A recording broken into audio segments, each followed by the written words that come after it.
নমস্কার বন্ধুরা, আশা করি আপনারা ঈশ্বরের কৃপায় খুব ভালো আছেন। ভালো থাকুন, সুস্থ থাকুন। আজকে আমি নিয়ে এসেছি আপনাদের বহু দিনের মনের আশা নিউ আপডেট NH 116। NH 116 এ বর্তমান কি পরিস্থিতি রয়েছে, তার স্ট্যাটাসটা কি রয়েছে, সেই বিষয় নিয়ে আমরা বিস্তারিত আজ আলোচনা করব।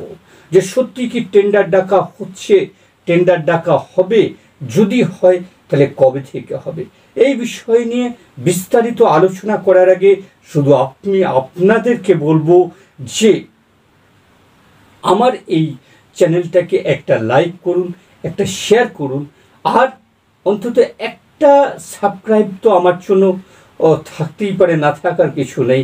এটা আপনাদের কাছে বিবেচনার বিষয় হিসাবে গণ্য হবে। তো চলুন আমরা বিস্তারভাবে আলোচনা করি যে NH 116 বর্তমান স্ট্যাটাস কি। আমি দীর্ঘদিন ধরে বলে আসছি যে NH 116 এই রাস্তাটা সম্পূর্ণ একটা ইকোনমিক করিডোর। ইকোনমিক করিডোর কেন না, এটা দক্ষিণ ভারতের সঙ্গে উত্তর ভারত তথা উত্তর পূর্ব রাজ্যগুলোর যে কানেক্টিভিটি রোড যে তৈরি করার কথা বলা হয়েছে, সেই রোডটাই হচ্ছে NH 116, সম্পূর্ণরূপে গ্রিনফিল্ড ইকোনমিক করিডোর। তো চলুন এর বিস্তারভাবে আর একটু আলোচনা করতে গেলে মনে রাখতে হবে যে এই যে রাস্তাটা খড়গপুর টু মোরগ্রাম 5টা ভাগে ভাগ করা হয়েছিল, 5টা ভাগে ভাগ করা হয়েছিল। আপনারা শুনলে অবাক হয়ে যাবেন যে আগামী 26/7/2024 বেলা 11টা 30 এর টেন্ডার ডাকা হয়েছে এবং টেন্ডার ফিল আপ হবে এবং ওই দিন বোঝা যাবে কারা এই রাস্তাটার বিষয়ে কাজ পেয়েছে, কে কোন বিষয়ে কাজ পেয়েছে সেটাও পরিষ্কারভাবে বোঝা যাবে। তবে আমরা একটু হিংস দিয়ে রাখি। চলুন আমরা বিস্তারভাবে হিংসটাকে কাজে লাগাই। প্রথম হিংস যে 1 নম্বর প্রজেক্ট, আমার গোটা রাস্তাটাকে আমরা 5টা প্যাকেজে ভাগ করেছিলাম। 1 নম্বর প্যাকেজ যে খড়গপুর যেখান থেকে তৈরি হচ্ছে, ঘাটাল চন্দ্রকোনা খড়গপুর এই ক্রসিং পর্যন্ত 1 নম্বর ধরা হয়েছে। 2 নম্বর ধরা হয়েছে ঘাটাল রোড।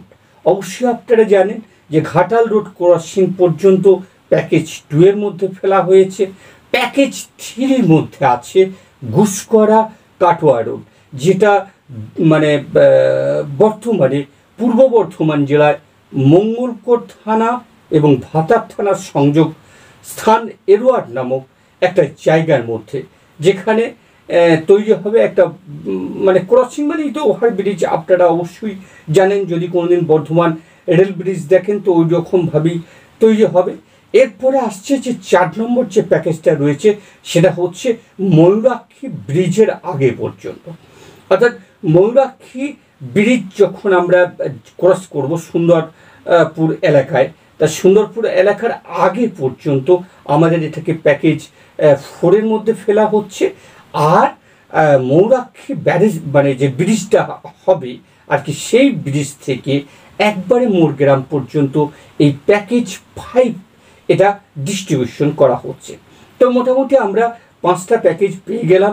এবার এই 5টা প্যাকেজের মধ্যে কি কি রয়েছে, হচ্ছে এই প্যাকেজের মধ্যে, প্যাকেজগুলোর মধ্যে কি আছে। প্যাকেজ মানে একটা ডিস্টেন্স 40 থেকে 50 কিলোমিটার এই ডিস্টেন্স।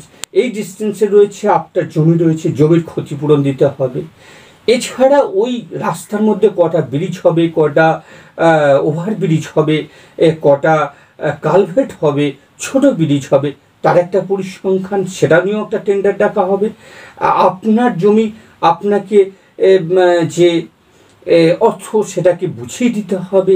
এছাড়া সরকারি যে পোল রয়েছে, ইলেকট্রিক পোল রয়েছে, গাছ রয়েছে, সে বিষয়েও ধরে নিন তাদেরও ক্ষতিপূরণ ব্যবস্থা কিছু একটা করতে হবে।